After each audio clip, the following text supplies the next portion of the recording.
Deus seja louvado nesse dia. Quero compartilhar a palavra do Senhor com os irmãos. A gente está numa série, para quem já está acompanhando, a gente está numa série sobre influência, falando um pouco sobre a vida de Naamã, né, esse chefe, né, do exército sírio. E essa é a terceira parte, né, dessa série de mensagens que eu quero compartilhar com os irmãos. Segundo livro de Reis, capítulo 5, né, a gente vai ver sobre a história de Naamã.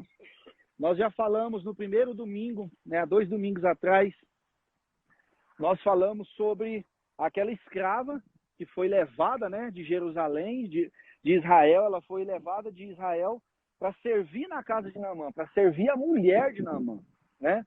Essa foi nossa primeira personagem. Nós vimos que mesmo como escrava, ela não guardou rancor no seu coração. Ela vendo o seu senhor passando por uma enfermidade, lepra, né, que socialmente ele tinha problemas, além da enfermidade em si, mas socialmente ele também tinha problemas, porque era uma doença altamente contagiosa, ou seja, ele não podia estar reunido como a gente está aqui.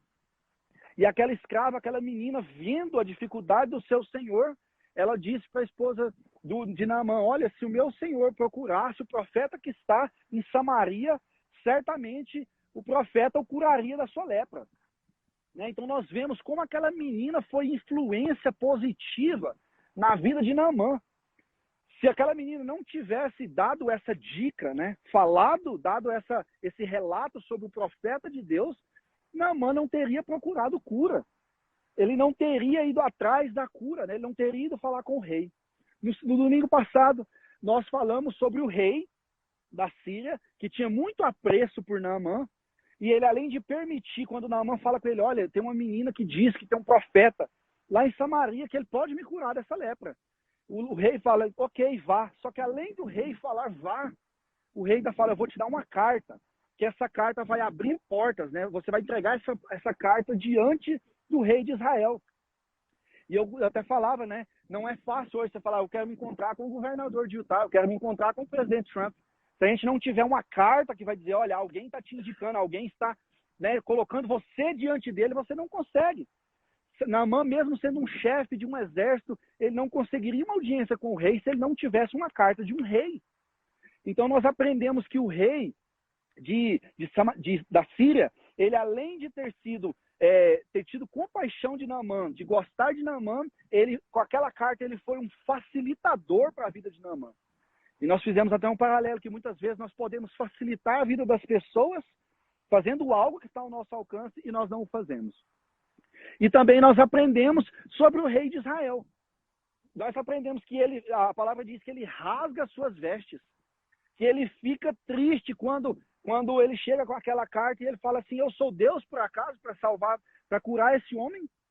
Né? Nós vemos a pouca fé dele. Se uma menina escrava se lembrou da escravidão, ela se lembrou que existia profeta em Israel, o rei de Israel não se lembrou que existia profeta em Samaria. Ele não se lembrou que havia um profeta que era capaz de curar aquele homem da lepra. Ele já pensou para o lado político, ele pensou: esse homem está procurando uma forma de entrar em guerra contra mim. E por fim nós aprendemos também sobre o profeta.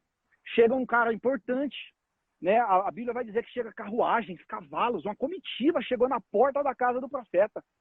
E o profeta fez aquilo que Deus mandou ele fazer. Talvez muitos de nós, se chegasse o presidente na porta da nossa casa, a gente ia tratar com o maior, né, das pompas possível. O profeta Eliseu só fez aquilo que Deus mandou. Ele falou: vai lá, diz para ele se lavar 7 vezes no Jordão e ele vai ficar curado. Ele apenas mandou o recado que Deus tinha para aquele homem. Porque ele sabia, né? Deus tinha mais coisas para tratar na vida daquele homem, além somente da lepra, além somente do problema físico. Então eu gostaria que a gente lesse um texto hoje, que está a partir do versículo 11. Né? Nós lemos até o 10 na semana passada. Então, 2 Reis, capítulo 5, a partir do versículo 11, vai dizer assim: mas Naamã, né, após o servo, né, o mensageiro do profeta Eliseu chegar e falar: vai, lava-se no Jordão 7 vezes, você vai ficar curado. 5:11. 2 Reis 5:11 diz assim: mas Naamã ficou indignado e saiu dizendo: eu estava certo de que ele sairia para receber-me, invocaria em pé o nome do Senhor, o seu Deus, moveria a mão sobre o lugar afetado e me curaria da lepra. Não, e ele continua, não são os rios Abana e Farfar em Damasco melhores do que todas as águas de Israel? Será que não poderia lavar-me neles e ser purificado? E foi embora dali furioso. Mas os seus servos lhe disseram, meu pai, se o profeta lhe tivesse pedido alguma coisa difícil, o Senhor não faria? Quanto mais quando ele apenas lhe diz que se lave e será purificado. Assim ele desceu ao Jordão, mergulhou 7 vezes conforme a ordem do homem de Deus e foi purificado. Sua pele tornou-se como a de uma criança. Até aqui. Senhor, nós estamos diante da tua palavra, que é viva, que é eficaz, que é poderosa. A tua palavra que tem poder, ó Deus, para penetrar em nossos corações, dividir juntas e medulas, Senhor Deus, dividir alma e espírito. Vem sobre nós, Senhor Deus. Fale aos nossos corações nesta manhã tão agradável, que a gente possa aprender com o teu Espírito Santo aqui, neste dia que o Senhor planejou, que o Senhor projetou para cada um de nós. É o que nós te pedimos em nome de Jesus. Amém.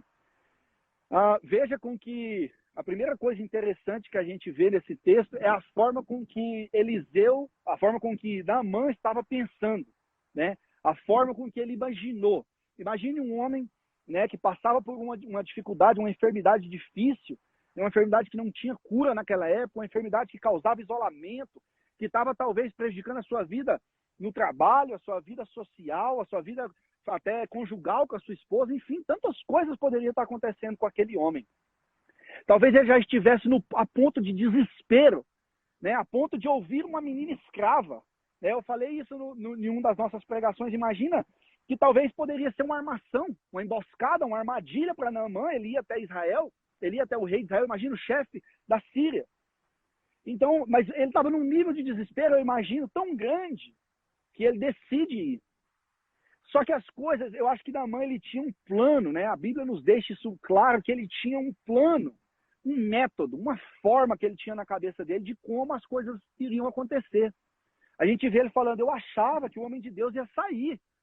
Ele ia pelo menos vir aqui me ver, eu sou o chefe do exército da Síria. Eu achava que ele ia vir aqui, ele ia clamar ao Senhor de pé, ele ia passar a mão sobre as minhas feridas e eu ia ficar curado. O que a gente aprende de tudo isso aqui? Muitas vezes nós clamamos o milagre do Senhor, nós estamos desesperados para ter o milagre do Senhor, mas a gente quer que Deus faça do nosso jeito.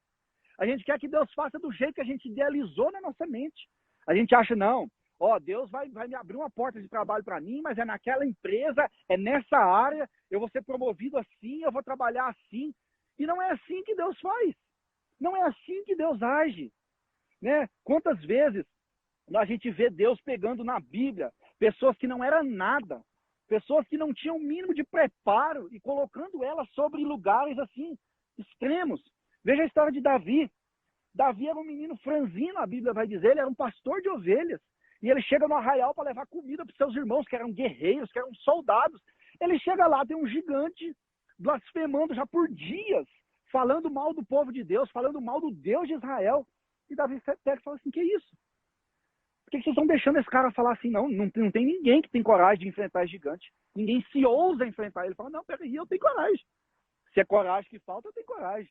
Uma pessoa improvável, né? Um pastor de ovelhas, alguém franzino, alguém sem tática de guerra. A Bíblia vai dizer que ele veste a armadura de Saul e ele não consegue andar. Né? E Deus pega alguém improvável. E na maioria das vezes, a gente tem várias, né? Gideão estava com medo, estava malhando trigo no lagar. Um lugar que é de pisar uva, ele estava lá malhando trigo de medo. O anjo aparece para ele e fala assim, homem forte e poderoso. Ele fala assim, homem forte, corajoso? Eu estou malhando trigo no lagar, eu sou o menor da minha tribo, a minha tribo é a menor de Israel e eu sou o menor dentro da minha tribo. E Deus usa Gideão para libertar o povo com 300 homens. Sabe, Deus usa coisas improváveis, situações improváveis para nos abençoar, para nos dar aquele milagre que nós tanto sonhamos, que talvez por desespero a gente imagina que é uma forma, Deus vai agir dessa forma. E a gente então idealiza que Deus vai agir daquela forma, e se Deus não age, isso nos frustra. A Bíblia diz aqui, ó, ele saiu de lá furioso, indignado. Ele saiu de lá, mas não é possível que o profeta não veio nem me ver. Não é possível que o profeta não veio nem para saber, nem para olhar minha ferida, nem para ver em que estágio está minha lepra. E então, né, a gente entende que Deus ele queria trabalhar muito mais coisas do que só o físico desse homem. Deus ele tem diversas formas de agir. Não é somente através da forma que nós pensamos. Talvez a gente pense, nossa, se alguém orar, impor as mãos sobre mim, eu vou ficar curado. Mas talvez Deus está esperando a tua oração, pedindo a sua própria cura. Deus pode usar cada um de nós para fazer milagres. Né? Não existe A ou B. Não é o pastor, não é o evangelista, não é o diácono, não é o pastor nosso lá do Brasil que a gente ama. Não é. Às vezes somos nós, Deus está esperando a nossa oração. Sabe quando um copo está quase cheio, está bem cheio assim, cai aquela gota e derrama? Talvez essa gota é a oração nossa que Deus está esperando a gente fazer para que o milagre seja liberado. Sabe, é isso que nós temos que aprender. E olha o que ele fala. Ele vai falar, tá bom, já que então ele não veio, né? Já que ele só mandou um recado, mas no Jordão, um rio que é conhecido por ter água suja, por ter água escura, não é o rio Abana e Farfar lá em Damasco, muito melhor? Não é rio, eu imagino, de águas cristalinas? Sabe? E aí a gente vê que não é o lugar. Né? Nós estamos aqui num parque, em ar livre. Nós tivemos diversos cultos online, em casa. Talvez você estava assistindo dirigindo, você estava assistindo em casa, na sala, você estava assistindo no quarto. Sabe? Não é o lugar. Nós não temos um templo. Veja quantos templos bonitos tem aqui. Eu até falo para a Tainara, nossa, todo bairro tem um templo. É engraçado, né? Todo lugar tem uma igrejinha, tem um templo, tem uma coisa. Nós não temos templo, nós não temos. Mas quem disse que nós precisamos? A igreja do Senhor, o período que ela mais cresceu, que foi o período pós-Jesus Cristo, né? Pós-ascensão, quando veio a descida do Espírito Santo, a igreja não tinha um templo sequer. E estima-se que anos depois, né, 100 anos depois, né, um século depois que Jesus subiu ao céu, 80% da população do mundo era cristã. Hoje, se você juntar tudo que se diz crente, tudo, não só os evangélicos, mas católicos, todos, não dá 30%. Aonde nós erramos? Aonde as coisas começaram a deixar de acontecer? Foi quando nós nos enclausuramos dentro de 4 paredes, achando que aquilo ali era a forma correta. Nós não precisamos de templo. Nós não precisamos dos rios melhores. Nós não precisamos. A única coisa que nós precisamos é de uma palavra de Deus sobre nós. Se nós temos uma palavra do Senhor sobre a nossa vida, pode ser em qualquer lugar. Muitos aqui sabem da minha história. Nós estávamos em Atlanta e nós viemos para cá em dezembro do ano passado, sobre uma palavra, debaixo de uma palavra, de um direcionamento de Deus.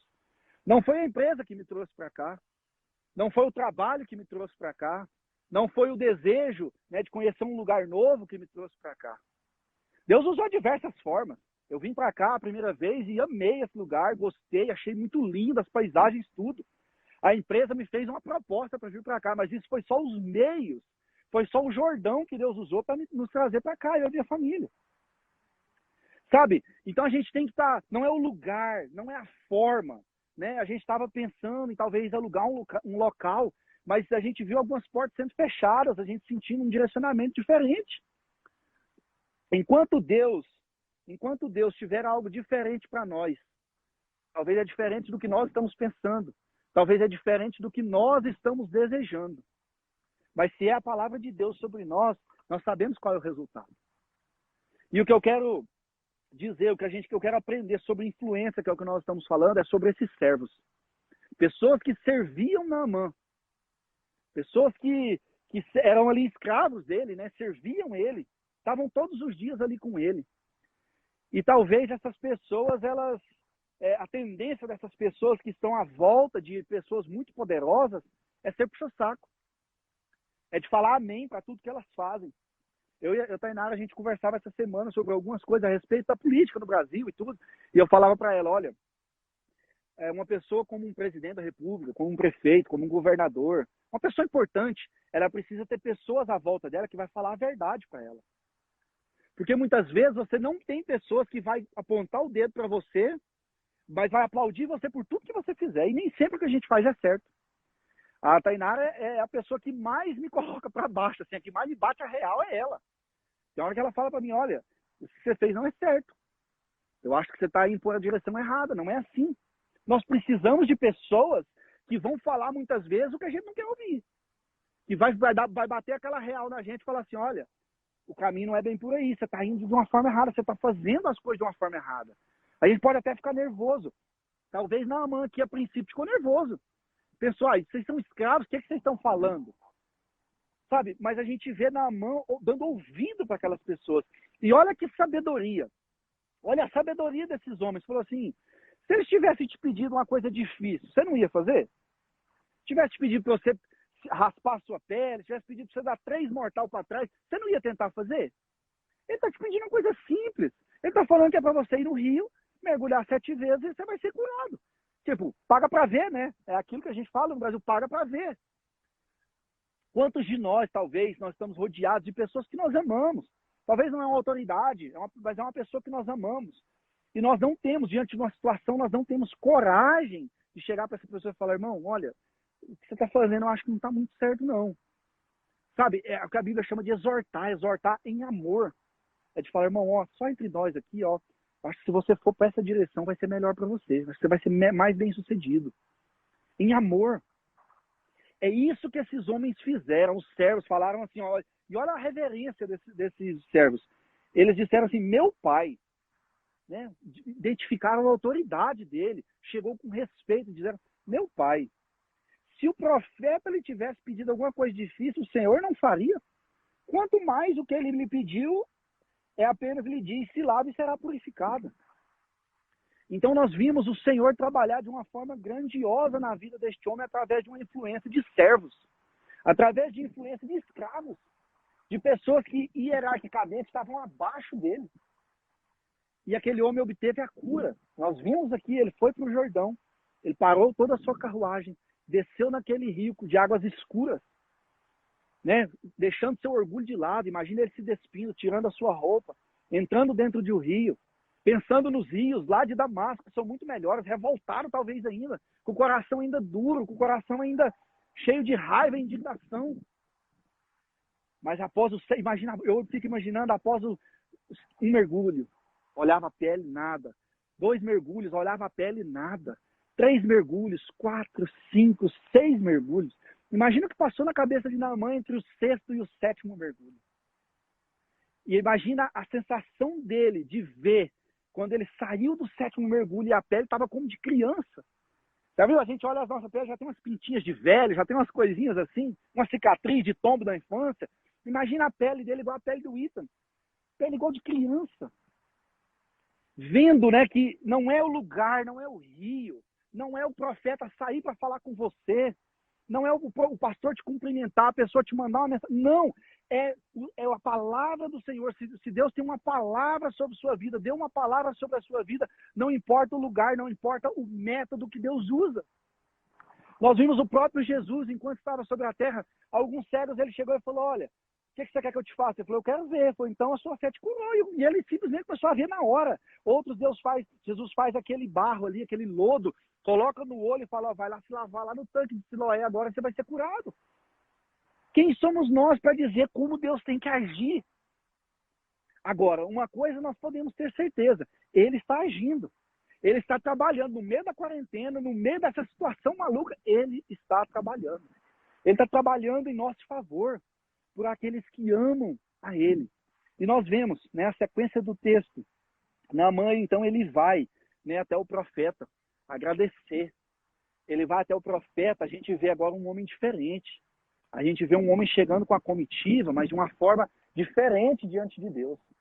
Naamã chega, então, e ele tenta dar presentes para Eliseu. Tamanha era a gratidão. Eu não vejo agora Naamã querendo comprar esse homem, mas eu vejo Naamã querendo dar uma oferta de gratidão. E Eliseu fala, eu não vou receber. Eu não vou aceitar. E aí que vem a maior das provas de que o milagre da salvação aconteceu na vida daquele homem. É que ele fala assim, não, então já que você não vai aceitar os presentes, me dá 2 mulas de terra aqui de Israel que eu quero levar lá para a Síria. E eu vou adorar só o Senhor de Israel, agora só o Deus de Israel. Houve salvação na vida daquele homem, muito mais do que só a cura física. Houve salvação na vida daquele homem. E aí Eliseu fala, pode levar. Ele falou assim, e tem mais uma coisa. Que o Senhor, que Deus me perdoe, quando eu entrar no templo de Rimon com o meu rei, porque eu tenho que entrar com ele e ajudar ele a se ajoelhar, porque ele é muito pesado, então eu tenho que ajudar, e eu ajoelho junto com ele. Mas eu não estou adorando esse Deus, não. Eu vou adorar só o Deus de Israel agora. E o profeta fala para ele, vai em paz, faz o que você tem que fazer, tá tudo tranquilo. E eu acredito que, né, nós podemos ver que houve salvação na vida daquele homem, através de uma atitude, através de várias pessoas que influenciaram ele para aquele momento. A escrava israelita que estava na casa dele, o rei da Síria, que deu uma carta para ele, encorajou ele a ir para Israel, o próprio rei de Israel, e quando o rei de Israel se rasga suas vestes, o profeta fica sabendo, e o profeta manda, né, fala, manda ele para mim. Para que você está com medo? Por que você está rasgando suas vestes? Manda ele para mim, que ele vai saber que é profeta em Israel. O profeta Eliseu e os servos dele. Então veja a importância que é nós estarmos à volta de pessoas podendo ser influências positivas ou negativas, e a importância que é nós termos boas pessoas à nossa volta, para ser influências boas para as nossas vidas também. Talvez se Naamã não tivesse pessoas boas ao redor dele, nós nunca saberíamos a história deste homem, esse homem nunca teria sido curado da sua lepra. Então nós precisamos aprender a sermos boas influências, a lembrar que há um Deus. Muitas vezes, eu disse isso outras vezes, pessoas chegam para nós e falam, eu estou passando por um problema terrível. E a gente fala, ixi, caramba, houve o problema da pessoa, e fala assim, não sei nem o que te dizer. Nós esquecemos que há um Deus que pode fazer todas as coisas. Um Deus que pode entrar com providência sobre o problema de todas as pessoas e resolver esse problema. E talvez o problema físico, assim como Naamã, era só um pretexto, era só um caminho que Deus ia usar para salvar a alma daquele homem.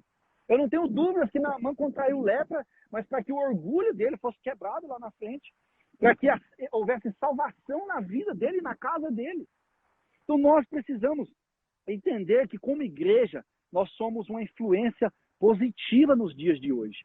O pastor Saulo tem dito uma frase que é: o mundo está em crise, mas o crente está em Cristo. Então, por mais que o mundo esteja louco, pensando, como, né, eu já vi especialistas falando que essa crise financeira vai ser pior do que a quebra da Bolsa de 29, e muita gente falando muita coisa, mas eu creio que nós não precisamos embarcar nessa crise. Nós só entramos nessa crise se nós quisermos.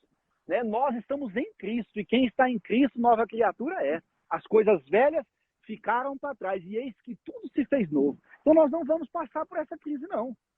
Nós vamos superar essa crise, nós vamos ser a esperança, a influência boa para a vida das pessoas, para aqueles que estão precisando, para aqueles que chegam até nós desesperados, sem saber o que fazer.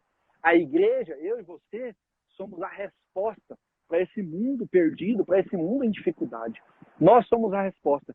E quantos Naamãs estão aí fora, esperando palavras de encorajamento, né? Esperando não que a gente vá passar a mão na cabeça, mas que a gente vá falar as coisas com muito respeito, com exortação, que a gente vai abençoar a vida das pessoas, que a gente vai dizer, olha, tem um Deus que eu sirvo, que pode te curar desse problema. Seja ele espiritual, seja ele psicológico, seja ele de qualquer natureza. O Senhor pode operar através de nós. E é essa reflexão que eu quero deixar com os irmãos. Nós ainda teremos mais uma parte a respeito deste texto, aonde, para mim, é a maior revelação de todas, que nós vamos ver domingo que vem. Quero deixar os irmãos com gostinho de quero mais. Não vou dar spoiler agora, mas eu gostaria que a gente orasse, né? Que a gente estivesse diante de Deus agora, agradecendo, porque um dia nós fomos encontrados com Cristo. Um dia a gente era Naamã, a gente estava perdido, talvez a gente estava doente, espiritual, né? Fisicamente. Eu me lembro quando eu cresci num lar evangélico, mas eu me desviei na minha juventude, e eu me lembro quando eu voltei aos caminhos do Senhor. Foi um dia atípico, um dia como qualquer um outro. Eu não ia sempre à igreja, né? Eu falei para minha mãe na época, eu falei, olha, eu não vou. Quando eu quiser ir, eu vou, não precisa ficar me chamando. Eu sei, eu conheço a igreja, eu nasci lá, eu cresci lá, não precisa preocupar. Quando eu quiser ir, eu vou. Eu falei isso para ela. E um dia eu cheguei em casa, domingo, já era a tardezinha, e eles tinham ido para a igreja, todo mundo. E eu cheguei e vi aquela casa vazia. Eu falei, eu vou para a igreja hoje. Nem tomei banho, eu só coloquei uma calça e fui para a igreja. com a maior despretensão. Falei, eu só vou para deixar minha mãe feliz, já tem dias que eu não vou, eu vou. E fui para a igreja. Cheguei lá, ela estava cantando, ela e minha irmã cantando lá no louvor, e aí elas chegaram e minha mãe só me abraçou e falou, que bom que você veio, filho. Mas não falou nada, não pressionou, ela só falou assim, que bom que você veio. E o pastor começou a pregar, e ele começou a falar, e eu estava doente espiritualmente, eu estava assim, eu não contava para ninguém, eu não falava para ninguém, mas eu já estava num nível assim que eu estava numa boate, eu estava num baile, com som automotivo, com coisas, eu ia no banheiro às vezes e eu não tinha paz para fazer xixi no banheiro, porque o Espírito Santo falava comigo, e se Jesus voltar agora? O que vai acontecer com você? Eu não tinha paz nem para pecar. E aí eu estava lá e eu estava doente espiritualmente e o pastor começou a pregar, o pastor começou a falar as coisas. E eu não sei, se você me perguntar qual é a palavra, eu não sei. Eu sei que quando ele fez o apelo, quando eu me vi, eu estava lá na frente. Eu estava lá chorando, com as mãos levantadas, e eu estava voltando para os caminhos do Senhor. Sabe, é isso que Deus quer para nós, Ele quer nos curar. Muito mais do que só fisicamente, mas Ele quer curar a nossa alma. Aquele homem cheio de pompa, que saiu indignado, que saiu nervoso, que saiu bravo, porque o profeta não tinha feito da forma com que ele tinha pensado, que Deus não tinha atendido ele da forma que ele tinha pensado, ele volta depois com o coração cheio de gratidão, convertido, dizendo assim, olha, eu vou levar até um pouco de terra, porque eu vou adorar esse Deus de Israel agora. Eu vou adorar esse Deus, esse vai ser o meu Deus a partir de hoje, e que Deus me perdoe quando eu tiver que cumprir com as minhas obrigações. Então, eu queria que a gente orasse, a gente estivesse agradecendo ao Senhor, porque um dia nos encontrou. Um dia nós éramos Naamã, doentes, cheio de problemas, cheio de questões, e o Senhor nos encontrou. O Senhor nos achou, mudou a nossa sorte, quebrou nosso orgulho, mudou a nossa vida. E que a gente seja instrumento do Senhor para abençoar mais vidas, para que mais Naamã se achegue até o Senhor, em nome de Jesus. Vamos orar? Senhor, eu quero agradecer a Ti, ó Pai, por todo, ó Deus, o Teu amor, o Teu cuidado, por toda, Senhor Deus, a Tua misericórdia derramada sobre nós, ó Deus, não só hoje, mas em todos os momentos da nossa vida. Pai, todos nós éramos na mão, Deus, o Senhor nos encontrou um dia, o Senhor mudou a nossa sorte, o Senhor agiu, ó Deus, da forma que o Senhor bem entendeu, para nos dar vida, Senhor Deus, para nos dar vida e vida em abundância. E nós agradecemos ao Senhor, porque o Senhor, além de nos curar fisicamente, o Senhor nos curou espiritualmente. O Senhor nos trouxe, Senhor Deus, para o reino do Filho do seu amor, a palavra vai dizer. O Senhor nos transportou das trevas para a sua maravilhosa luz.